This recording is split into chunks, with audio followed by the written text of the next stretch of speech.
What's one of the biggest clues that someone is still learning English? It's often in the small things. And today, we are tackling a huge one: how to agree with someone like a native speaker. It seems simple, but getting it right is an absolute game changer. Let's dive in. So let's put you in a situation. Imagine you're hanging out with a friend and they say something like, "Ugh, I just don't like horror films." And you're thinking, "Yes, exactly." What do you say in that moment? Is it me too? Me either?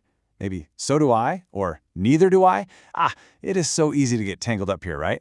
Well, the secret is that the right answer completely depends on what your friend said to begin with. And don't worry, we're going to break down the rules, and it's going to be super simple. You'll never get stuck on this again. Okay, let's get this whole agreement mix-up sorted out for good. So, here's the absolute #1 rule, the foundation for everything else. It all comes down to one question. Was the statement you're agreeing with positive or negative? I love football. That's positive. I don't love football. That's negative. That one little difference changes everything about how you respond. All right, let's start with the easy stuff, agreeing with positives. This is probably the one you're most comfortable with already. And here's the magic formula for it. It looks a little bit like grammar homework, but trust me, it's super simple. It's just 3 little pieces: SO plus an auxiliary verb plus the subject. That's it.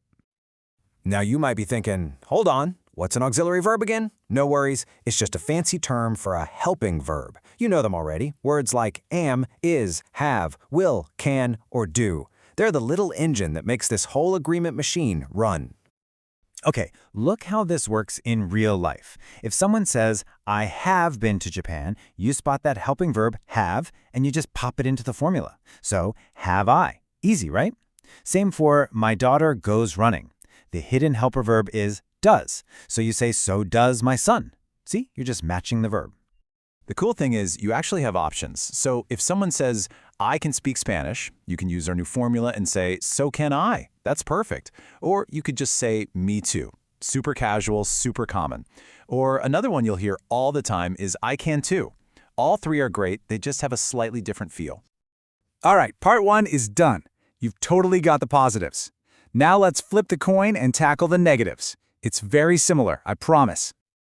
Okay, before we even look at the formula, here's the #1 most important thing to remember for negatives. Listen closely. The word neither already has the word not inside of it. Think of it that way. Neither is already negative. That's why you can't say neither don't I. That's a double negative, and it's the biggest mistake people make. And check this out. The formula is almost exactly the same as the positive one. You just swap so for neither. So it's neither plus the auxiliary verb plus the subject. See? It's just the negative mirror image. Let's look at some examples. Someone says, I haven't been to Paris. Your response? Neither have I. Now, notice something really important here. We're using the positive form of the verb, have, not haven't. Why? Because neither is already negative. It's doing all the heavy lifting for us. And guess what? Just like with the positives, you've got 3 great choices here too. For I can't speak Japanese, you can use the formula, neither can I. That's your standard.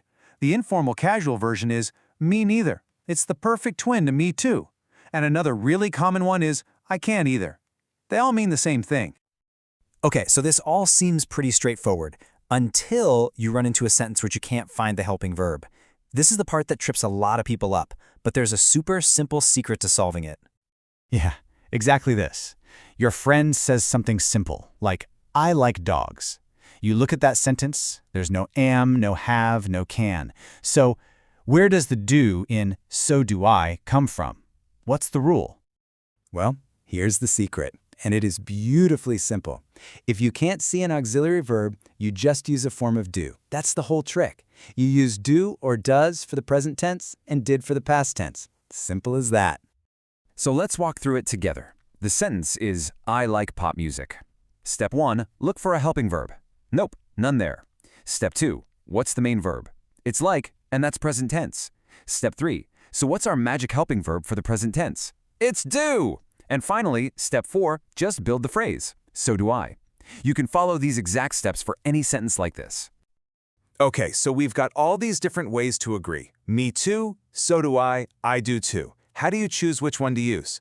Well, it really just comes down to context. How formal or informal do you want to sound? This chart is a great little cheat sheet. If you're just chatting with friends, texting, being super casual, me too and me neither are perfect. They're your go-to. For most everyday situations, so do I and neither do I are fantastic. They're standard, they're safe, they always work.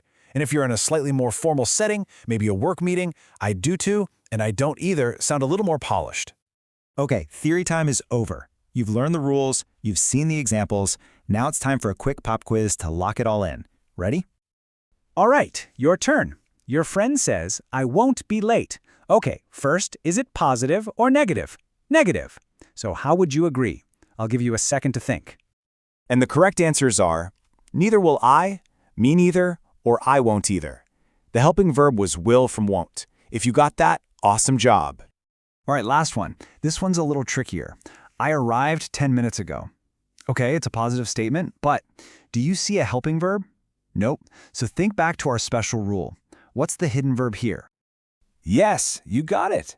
Since arrived is in the past tense, our hidden helping verb is did. So you could say, so did I, me too, or I did too. Fantastic. You are officially an agreement expert. So there you have it. You're now totally equipped to agree with anyone about anything, and you're going to sound so much more natural doing it. The only question left is, what's the first thing you're going to go agree with someone about?